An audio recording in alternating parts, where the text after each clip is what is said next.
और जहां उदास हुए तो धृष्टद्युम्न ने तुरंत कर, और अश्वत्थामा नाम का हाथी मारा गया था, अश्वत्थामा थोड़ी मारा गया था। बड़े बड़े तो अधर्मा आचरण में युक्त चाहे कोई भी हो उसका पतन होता है, धर्माचरण से युक्त उसकी विजय होती है। अपने कर्तव्य का पालन करने वाला धीरे धीरे अहंकार रहित होकर भगवान को प्राप्त हो जाता है। समझ पाए? प्रश्न इसमें सिंपल चीज है, जैसे हम सांसारिक काम कर रहे हैं, वो सिंपल जैसे मिठाई खाना है कि नहीं खाना है वो, और फिर या फिर अपने ऑफिस में कुछ काम कर रहे हो तो ये काम करूं कि ये काम करूं, तो उसमें समझ नहीं। अब इसमें देखो डिपार्टमेंट को देखना पड़ेगा, इसमें शास्त्रीय बात नहीं। जिस डिपार्टमेंट में उसमें पढ़ाई भी होती है, उसका ज्ञान भी कराया जाता है, तो उसमें ऐसा नहीं करना, ऐसा करना है, क्या होता है कि नहीं होता। अगर हमारा मान लो आप कानून में हो या किसी व्यवस्था में हो, तो निगेटिव पॉजिटिव दोनों का ज्ञान होता है कि नहीं होता। तो अब शास्त्र इस बात के लिए कि मिठाई खाना है कि नहीं खाना है, इसके लिए तुम्हें विवेक से देखना है कि शरीर को हमारे कितनी शुगर चाहिए। अगर हम ज्यादा शुगर डालेंगे तो शुगर रोग हो जाएगा। अच्छा, ये मिठाई शुद्ध है कि अशुद्ध है, ये मिठाई असली है कि नकली है, ये सब अपने को देखना। भगवान ने बुद्धि दी है नहीं बुद्धि दी, तो बस फिर ऐसे ही हम जिस कर्तव्य कर्म में उतरते हैं उसमें निगेटिव पॉजिटिव दोनों का ज्ञान होता है। ऐसा नहीं कि ज्ञान नहीं होता। एक छोटा सा भी आदमी छोटा सा कार्य करता है, इससे हानि हो जाएगी इससे लाभ होगा, उसे निगेटिव पॉजिटिव ज्ञान होता है। और जिसे ज्ञान नहीं हो तो पशुवत बुद्धि का आदमी है। आप किसी भी कहीं भी आप देखिए तो निर्णय लेकर थोड़ी देर शांत हुई, आपको अंदर से निर्णय आने लगेगा। ना पढ़े हो तो भी निर्णय आने लगेगा, क्योंकि ज्ञान समुद्र भगवान बैठे हुए हैं। और जब जहां हमें ज्ञान नहीं है वहां भगवत आवाज आती है, किसी न किसी रूप में कोई टोक देगा, ऐसा नहीं। पक्की बात समझ। हमने देखा, हम गंगा किनारे जब भ्रमण करते थे तो आगे दलदल था और इतना सुंदर स्थान दिखाई दे रहा था कि दलदल नाम की चीज नहीं, ऊपर एकदम सूखा। तो पीछे से एक आवाज आई, ए बाबा आगे मत जाना दलदल है। हम तो अपनी मस्ती में थे, तो आगे लगा कि दलदल कैसे, एकदम सूखा, और छड़ी लिए हुए थे, जो ऐसे छड़ी मारा तो पूरी छड़ी चली गई। अब बताओ अगर वो भगवान आवाज ना दिए होते तो हम कितना धस जाते। वहां कोई निकालने वाला गंगा किनारे, जहां आप नहीं ज्ञान आपका पहुंच रहा, वहां कोई ना कोई आपको संबोधन कर देगा, कोई ना कोई संबोधन कर देगा, बस उसे भगवत आवाज मान लो। एक गुरुजी ने कहा सब में भगवान है। शिष्य जा रहा था, एक हाथी जो उन्माद को प्राप्त हो गया था, महावत उसको अंकुश में कर रहा था, उसने दूर से कहा मेरा हाथी पागल हट जाइए। तो उन्होंने कहा, गुरुजी ने कहा सब में भगवान है, हाथी में भी तो भगवान है। हाथी ने सूंड में लपेटा, मारा, उधर गिरा जा करके हाथ पैर टूट गए, लद के गए। बोले बेटा ऐसा कैसे होगा? बोले गुरुजी आपके उपदेश से। बोले क्यों क्यों? आपने कहा था कि हाथी में सब में भगवान है, तो हमने हाथी में भी भगवान। तो बोले भगवान ने रोका नहीं? बोले नहीं, महावत तो कह रहा था हाथी पागल हट जा बाबा। तो बोले महावत में भगवान नहीं देखा, हाथी में भगवान देखा। भगवान जरूर रोकते हैं बच्चा, जरूर रोकते हैं, और धीरे से फाइनल भी बता देते हैं, बुरा फंसोगे, नष्ट हो जाओगे। अंदर वो आवाज होती है, हम सच्ची कहते हैं तुमसे, किसी से पूछने की जरूरत नहीं, तुम्हारे हृदय में। पर हृदय और मन की बात जानना थोड़ा कठिन होता है। मन विषयी वो इतना जोर कर देता है कि हृदय की बात हटकर मन की बात हो जाती है। मर्जी ये भी चलता है, गाड़ी आएगी, घर बन जाएगा, जमीन लेंगे।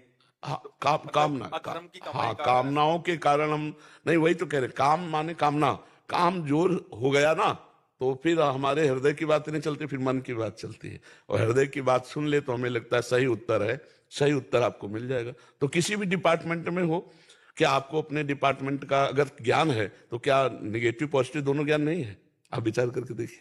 क्यों, कोई संशय आपको? अंशु जी दिल्ली से। राधे राधे महाराज जी। महाराज जी, अगर मनुष्य जन्म 84 लाख योनि के बाद मिलता है तो हमारे इतने कर्म कैसे बन जाते हैं जिसके आधार पर मनुष्य शरीर का निर्माण होता है? पहली बार मनुष्य थोड़ी बने हैं, असंख्यों बार बन चुके हैं। सृष्टि की रचना जब से हुई तब से अभी तक असंख्यों बार बन चुके हैं। तो वही हमारे कर्म रखे हुए हैं मनुष्य जन्म के। संचित गोदाम है, संचित कर्म, क्रिमाण नई फसल है, और प्रारब्ध पुराने कर्मों के गोदाम से जो निकला हुआ है शरीर बना, उसका भोग है। तो पहली बार थोड़ी मनुष्य बने, हाँ, अनंतों बार, असंख्यों बार बन गए हैं। पर हमने कभी भगवान का भजन नहीं किया, कभी अध्यात्म में नहीं चले, उन्हीं भोगों को भोगते हुए सांसारिक कर्म करते रहे, तो आज भी वही भोग परेशान किए हुए हैं। पर आज कृपा है जो हम संत समागम कर रहे हैं, साधु वचन माने तो हमारी बात बन जाए। बहुत जन्म हुए लेकिन हमें साधु समागम नहीं मिला, अगर मिला होता तो हमारा कल्याण हो गया होता। भगवान के भी अवतार हुए, हम कोई कीट पतंगा तो रहे होंगे ना कोई, लेकिन हमें भगवान का सानिध्य नहीं मिला। आज मिला भगवान का धाम, संतों का संग, तो अपना काम बना ले। जैसे पहाड़ भर रुई ऐसे पहाड़ भर दिखाई दे रही हो, तो उसके लिए पहाड़ भर माचिस की थोड़ी जरूरत है, एक दिया सलाई की जरूरत है, एक ज्ञान की जरूरत है अनंत जन्मों के संचित कर्मों को भस्म करने के लिए। बस ये ज्ञान हो जाए कि मैं भगवान का अंश आत्म स्वरूप हूं, इस देह भाव में लगे हुए, इसीलिए हमारी परेशानियां बढ़ गई। देखो, आप बात कर, किसका प्रश्न है? तो आप अपने को स्त्री मानती है ना, आप अपने को देह मानते हैं ना, यही अज्ञान हमारे कर्म जो शुभ अशुभ होते हैं उनको भोगने के लिए विवश करता है। और यही एक अज्ञान भर हट जाए तो सब ठीक हो जाए। अब इसी को हटाने के लिए फिर अध्यात्म में उतरना पड़ता है, संयम नियम से चलना पड़ता है, पवित्र भोजन, नाम जप, ये सब करना होता है। आपने बताया था कि कर्म जो होते हैं सिर्फ मनुष्य जीवन में ही जो कर्म किए जाते हैं उन्हीं का कैलकुलेशन होता है। जो पुराने कर्म हैं, किसी भी योनि, कोई और योनि के कर्म होते हैं, उनका कुछ वो नहीं बनता, कर्म नहीं बनता। तो इतने सारे कर्म उसके बावजूद भी बन जाते हैं जब इंसान का शरीर। आप सोचो अभी आपकी आयु कितनी है? 46। आप ईमानदारी से थोड़ी देर के लिए जज बन जाओ, हमको बोलना मत, अंदर से देखो। अगर उन कर्मों का हिसाब किताब दिया जाए तो अपने भारतीय संविधान के अनुसार आपको कितनी बार जेल हो, आपको कितनी बार दंड मिले। आप अपनी जज बनकर 42 वर्ष की अवस्था का निर्णय कर दीजिए। तो आप सोचो, ये जब जमा होंगे जाके और इनमें ब्याज लगेगा और जब इनका फाइनल आएगा तो कितना बड़ा बड़ा आएगा, समझ रहे ना? तो अब कई ऐसे पाप हैं कि आप अगर जज बने और हम आपको बताते जाएं तो आप कहोगे कि हाँ, इसका दंड होना चाहिए, ये गलती हुई है। लेकिन मेरे प्रभु ने अभी तक कोई दंड नहीं दिया। ये जो कर्म इस जन्म के हैं, ये जा रहे हैं पिछले गोदाम में जमा होने। ऐसे ही हमारा बार बार जन्म हुआ है और हमने बार बार गलतियां की हैं और वो सब स्टॉक जमा है। भीष्म जी ने कहा कि 100 जन्म तक मैं देखता हूं कोई पाप नहीं, कि 6 महीने से मैं बाणों की सैया में। भगवान ने कहा और आगे बढ़ो, और आगे बढ़ो। राजा थे आप, सांप को उठा करके कटीली झाड़ी में डाल दिया, 6 दिन तक तड़प के मरा तो 6 महीने बाणों की सैया मिली। आप समझ रहे? एक गलती का 20 साल की वो कैद और 2 लाख जुर्माना। ऐसे होता है कि नहीं होता? बोले इतना कैद और इतना जुर्माना, और बेचारा कैद में भी रहेगा और जुर्माना भी देना पड़ेगा। ऐसे ही ये जुर्माना में भोग रहे हो मनुष्य शरीर में, असली कैद तो नरक में भोगने को मिलेगी। असली जो फल मिलता है शुभ का, वो तो स्वर्ग में मिलता है, ये तो बाद का है बचा हुआ शुभ और अशुभ। तो एक गलती का पूरा जीवन बर्बाद हो जाता है, और ऐसी हजारों गलतियां हमसे हो गई। और जैसे आप बताते हो कि ये जो मनुष्य जीवन चल रहा है ये सपना चल रहा है, जैसे हम सपने में कुछ भी कर्म करते हैं उनका कर्म नहीं बनता, और ये भी अगर जो सपना ही चल रहा है। तो अगर यही असली ज्ञान हो जाए तो आपसे कहा नहीं कि जैसे ये पहाड़ भर रुई है, एक दिया सराय में जल जाएगा। तो आपको अगर असलियत में ज्ञान हो जाए कि ये शरीर भी सपना है, जगत भी सपना है, सत्य तो केवल मैं सच्चिदानंद हूं, तो सच्चिदानंद हो ऐसा कभी स्वप्न में भी नहीं आया आपके अंदर। सदैव यही आया मैं स्त्री हूं, नहीं संभाला अपने को। तो ये स्वप्न में अभी चल रही हो, तो फिर स्वप्न में अगर पिटाई हो रही तो बिना जागे वो डंडा लगता है, वो दर्द होता है, नहीं होता? स्वप्न का आदमी अगर पिट रहा हो तो वो जग जाए तो बच जाए।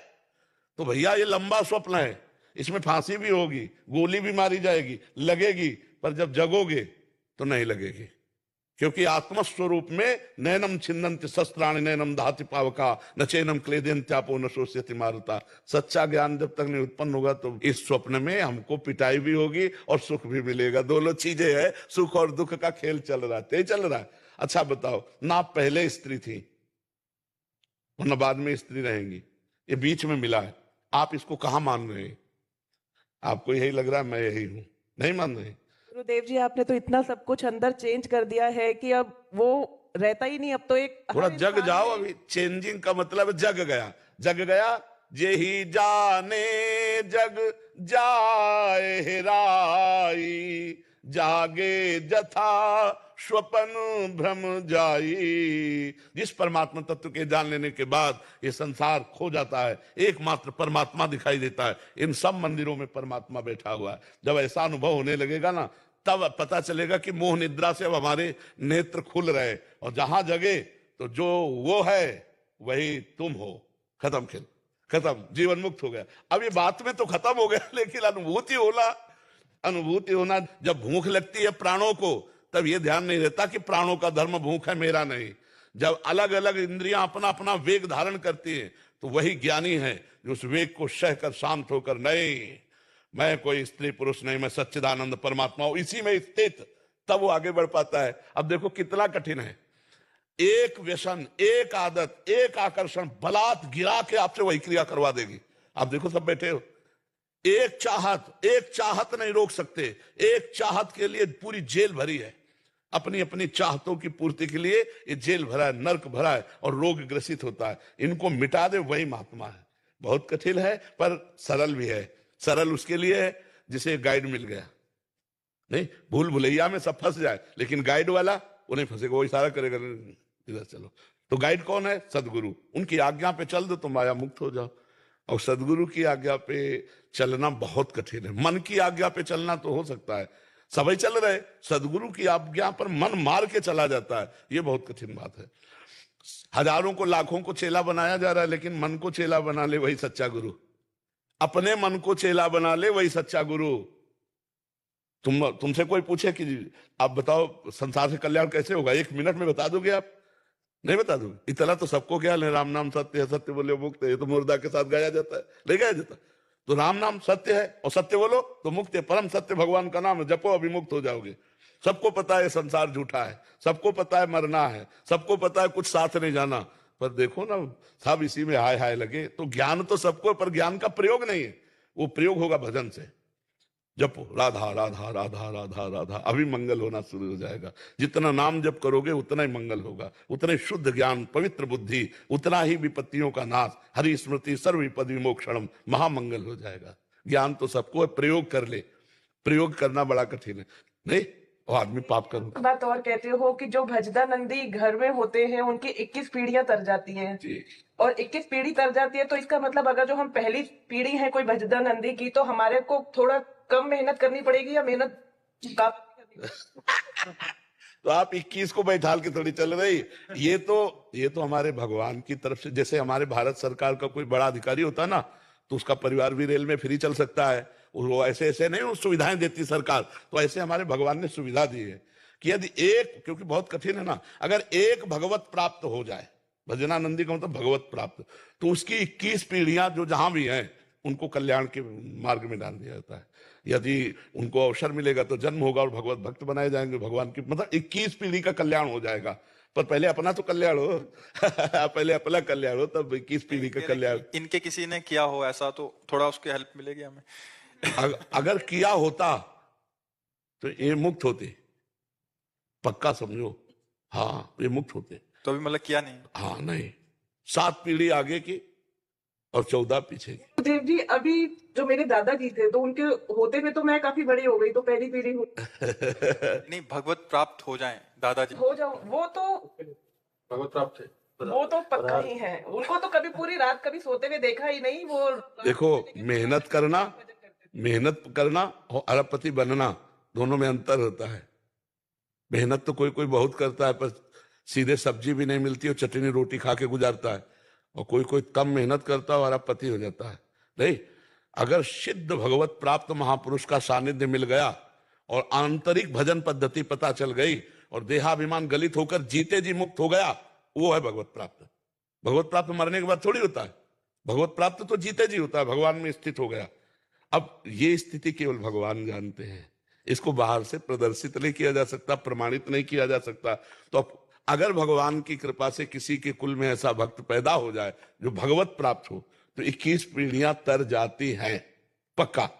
तो अगर हम कह रहे तुम्हारे परिवार में कोई भगवत प्राप्त है, तो इतना मान लो कि आपको ये आज जो अवसर मिला है वो उन्हीं की कृपा से मिला है। अगर उनकी कृपा ना होती तो शायद यहाँ बैठ करके आप इस तरह भागवतिक चर्चा ना करती। अब अपना कल्याण कर लीजिए, हर समय नाम जप कीजिए और भगवान से प्रार्थना कीजिए कि मेरा शरीर राग नष्ट हो जाए, ये जो शरीर अभिमान है, शरीर भाव है, ये नष्ट हो जाए। जी। डॉक्टर आशीष जी। राधे राधे महाराज जी। महाराज जी, श्री कृष्ण जी ने नंद बाबा और यशोदा मैया को अपने साथ क्यों नहीं रखा? ये कह रहे हैं कि जब हमारे यहाँ प्रश्न होता है अपने जीवन को सुधारने का। भगवान और श्री कृष्ण और श्री राम पर इतने हम ना बुद्धिमान है ना तुम बुद्धिमान हो कि अचिंत्य गति लीला संपन्न भगवान की लीलाओं में प्रश्न कर सके। समझ रहे हो ना? हम अपना प्रश्न करें और हम आपका उत्तर दें। आपके जीवन में भगवान का कितना अस्तित्व है, आप कितनी साधना करते हैं, आप अपने धर्म का कितना पालन करते हैं, हमारा प्रश्न उत्तर इसके लिए होता है। भगवान अचिंत्य लीला शक्ति, जहां ब्रह्मा की भी खोपड़ी नहीं काम करती, वहां ब्रह्मा के द्वारा हमारी बनाई गई खोपड़ी है, तो हमारी तुम्हारी खोपड़ी प्रश्न उत्तर लीला में नहीं, सिद्धांत पे। लीला पे तो किसी की बुद्धि काम नहीं करेगी।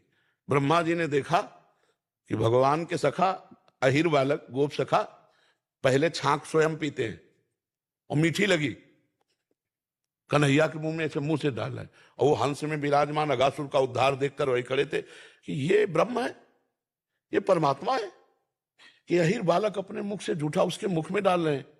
तभी कहा इसकी लीला देखी जाए कि परमात्मा कैसा है।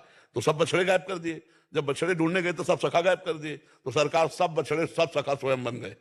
अब ब्रह्मा जी 1 वर्ष में जब लौट के आए तो देखा सखा और बछड़ों के साथ भगवान खेल रहे हैं, तो ब्रह्मलोक में गए तो सखा बछड़े वहां सो रहे हैं। अब उनको पहचानना मुश्किल हो गया कि सत्य कौन है, कहां पर गए, हम तुम ब्रह्मा की खोपड़ी के बनाए हुए हैं और ब्रह्मा की खोपड़ी कहां पर गई जिनकी लीला में। तो हमें लगता है उस लीला के विषय में कैसे जानकारी कर सकोगे। तो हमें लगता है अपने और हमारे विषय में चर्चा हो तो बहुत अच्छा निष्कर्ष निकलेगा। उस अचिंत्य महाशक्ति के विषय में हम क्या बोल सकते हैं, समझ रहे ना। वो जो भी करता है वो करता है, वो करता है, वो जो भी करता है वो उसके विधान में होता है। बस इतनी बात समझ लो। अपने प्रेमियों को कभी एक क्षण नहीं छोड़ता। यशोदा मैया और नंद बाबा से कभी एक पग एक पल भगवान कभी बिलग नहीं हुए। वो तो यशोदा मैया है, वो तो नंद बाबा है, हम प्रेमानंद हैं, हमसे अलग नहीं है, तो उनसे कैसे अलग हो सकते हैं। हम तो साधन करके उनकी चरण में आए हैं, वो तो सिद्ध महापुरुष हैं, उनसे कैसे अलग हो सकते हैं। छिन छिन बिहरत संग, अब वो दृष्टि, वो भाव, वो ज्ञान जब तक नहीं प्राप्त होगा तो ब्रह्मा चकरा गए ना कि ये ब्रह्म है, तो फिर आपको लगेगा ये ब्रह्म कैसी लीला करता है। तो हमें लगता है भगवान की लीलाएं गाएं और सुन सुनकर आनंदित हो और स्वयं परमार्थ पे चले, तब हमें भगवान की लीलाओं का रसास्वादन होगा। हम सही माने में लीला तभी जान पाएंगे जब हमारा हृदय पवित्र होगा। पवित्र हृदय से भगवान की लीलाएं नहीं। भगवान ने माखन चुराया, लेकिन भगवान ने क्या कैसे माखन चुराया, अब जब चरित्र हम गाए हैं तो उसमें किया, कभी सुनना। भगवान की लीलाओं का रहस्य जाने बिना भगवान को कैसे आप जान सकते हो। भगवान ने हजारों गोपियों के साथ रास किया, नृत्य किया।